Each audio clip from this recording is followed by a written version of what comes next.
Saudara pendengar di segenap penjuru tanah air, selamat bergabung dengan Lumen Indonesia. Lumen Indonesia, siap melayani Anda setiap hari.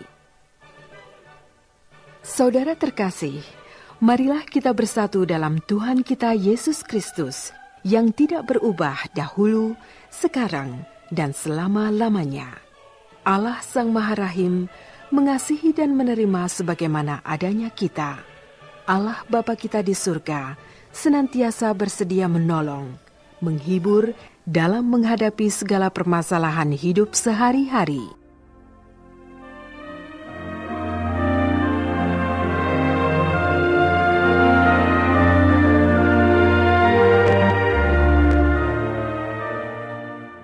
Saudara-saudari, marilah kita mendengarkan renungan dengan judul Bukan Damai, Melainkan Pertentangan.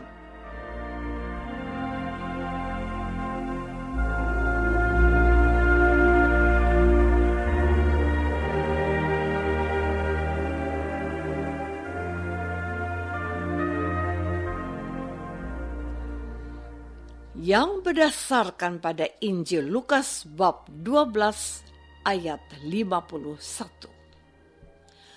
Kamu menyangka bahwa aku datang untuk membawa damai di atas bumi?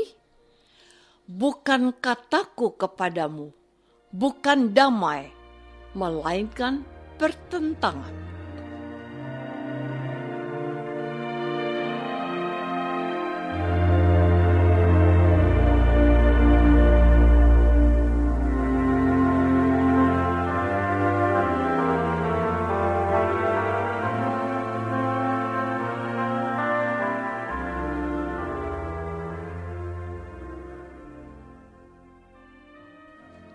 Dalam nama Bapa dan Putra dan Roh Kudus.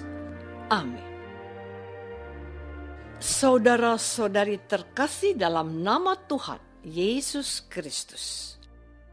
Judul renungan hari ini langsung saja saya kutipkan dari firman yang dapat kita temukan dalam perikop yang diwartakan oleh gereja sesuai dengan kalender liturgi. Mengapa? Karena sejak pertama kali membaca, saya sudah tergelitik dengan firman Yesus ini. Firman ini terasa aneh di telingaku dan menimbulkan tanya dalam hatiku. Bukankah pada masa Natal kita mendengarkan pewartaan gereja, lagu-lagu liturgi, dan lagu-lagu rohani, bahwa damai di bumi kepada orang yang berkenan kepadanya? Bukankah Yesus yang masuk ke Yerusalem dengan mengendarai keledai juga disambut sebagai Raja Damai? Mengapa Tuhan Yesus berkata, kamu menyangka bahwa aku datang untuk membawa damai di atas bumi? Bukan kataku kepadamu, bukan damai, melainkan pertentangan. Marilah kita sejenak masuk lebih dalam pada apa yang dikatakan oleh penginjil Lukas pada hari ini. Konteks dari firman Yesus ini adalah fakta yang ada dalam lingkungan karya pewartaan penginjil Lukas. Apa itu? Saudara-saudari terkasih, kita mendengar selanjutnya begini. Mulai dari sekarang akan ada pertentangan antara 5 orang di dalam satu rumah. 3 melawan 2 dan 2 melawan 3. Mereka akan saling bertentangan.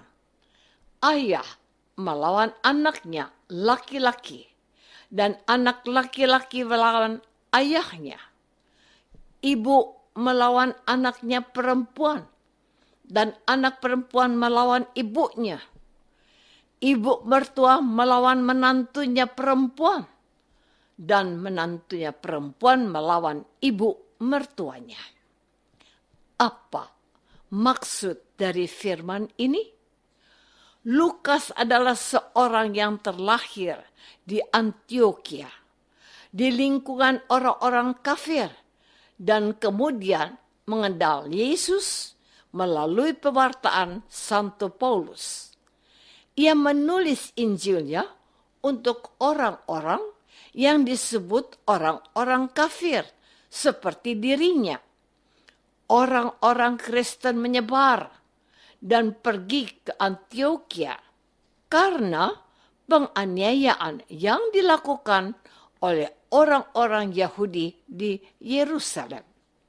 Mereka menyebarkan iman kekristenan kepada orang-orang yang ada di Antioquia. Lukas kemudian menjadi percaya. Namun, Lukas juga menemukan fakta bahwa ternyata untuk menjadi percaya kepada Yesus dan menerima Dia sebagai Sang Juru Selamat itu bukanlah perkara yang mudah. Ada penolakan dari dalam lingkungan dekat mereka, yaitu pertentangan seperti yang kita dengar hari ini. Saudara-saudari terkasih, apa yang difirmankan oleh Tuhan Yesus bahwa Ia datang bukan untuk membawa damai, melainkan pertentangan, tampak jelas dalam pengalaman Santo Lukas di tempat ia mewartakan Injil Tuhan sebagaimana yang ia terima dari gurunya Santo Paulus. Ia melihat kenyataan yang coba ia gambarkan bahwa ketika orang mau memutuskan untuk percaya kepada Yesus, seseorang itu harus bertengkar dahulu dengan orang terdekatnya. Anak laki-laki harus bertentangan dengan ayahnya. Anak perempuan harus debat kusir dengan ibunya. Menantu perempuan harus bersilat lidah dengan ibu mertuanya. Apa pasalnya? Karena mereka mau mengikuti Yesus dan percaya kepadanya oleh pewartaan para murid Tuhan di Antioquia. Ajaran baru yang ditawarkan oleh para pengikut Yesus kepada orang-orang kafir itu mendapat perlawanan. Bahkan itu terjadi di dalam keluarga inti mereka. Lalu, apa yang mau disampaikan di sini? Mereka yang mendengar firman ini harus membuat keputusan mengikuti Yesus atau tidak. Pengen aman? Lupakan Yesus. Pengen menghadapi risiko penolakan dan pengucilan? Sambutlah Yesus. Fakta yang terjadi 2000 tahun yang lalu itu masih terjadi sampai hari ini. Ada saja orang-orang yang memilih menjadi Katolik dan meninggalkan kemampanan pada keyakinan lamanya, mengalami pengusiran, pengucilan, dan penolakan. Banyak dan tidak sedikit orang Kristen baru yang mengalami hal-hal seperti itu. Kita bisa menemukan dalam laporan di media sosial atau kesaksian langsung orang-orang yang menerima Yesus dalam kesaksian iman mereka dalam persekutuan. Saudara-saudari terkasih, tentu Anda pernah mendengar penyanyi rohani yang bernama Lydia Nursaid, bukan? Penyanyi ini memberikan kesaksian bahwa dia bertemu dengan pacarnya yang Kristen, tapi tidak jelas. Dari keturunan Tionghoa, Bapak Buddha dan Ibu Konghucu, ia berusaha mempengaruhi pacarnya untuk masuk agamanya karena ayahnya berasal dari Padang dan ibunya berasal dari Madura. Singkat cerita, bukan Lydia yang bisa menarik calon suaminya itu, tetapi justru dia dan pacarnya kompak. Berdua menjadi Kristen dan dibaptis. Mereka menikah tanpa sepengetahuan orang tuanya. Ketika mereka mencoba untuk memberitahukan kisah mereka, sudah pasti mereka ditolak dan diusir. Kisah ini adalah sebagian kecil dari kisah-kisah pertobatan orang-orang yang akhirnya memutuskan menjadi pengikut Yesus. Namun, perhatikanlah, banyak dari mereka justru menjadi lebih militan dari orang Kristen kebanyakan. Jadi, kalau karena engkau disebut orang Katolik atau orang Kristen dan engkau ditolak, dibenci dan dikucilkan, itu bukan barang baru. Itu adalah fakta bahwa menjadi pengikut Yesus harus memikul salib. Berbahagialah orang yang percaya dan tidak menolak aku.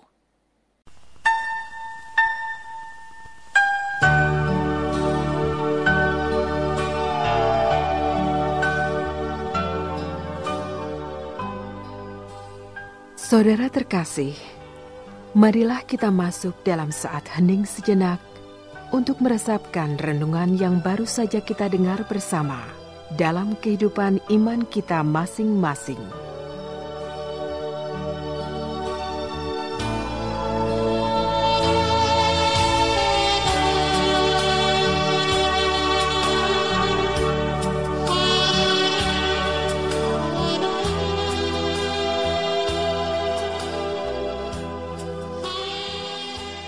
Apakah aku yang sudah percaya akan setia kepada Yesus sekalipun ada penolakan? Marilah kita berdoa.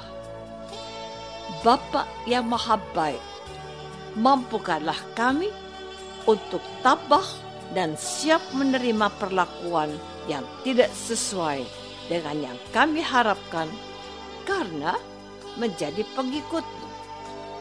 Kuatkanlah dan tambahkanlah iman kami kepada Yesus Kristus, Tuhan dan Juru Selamat kami. Amin. Semoga kita semua selalu dinaungi dan dibimbing oleh berkat Allah yang Maha Kuasa. Dalam nama Bapa dan Putra dan Roh Kudus. Amin.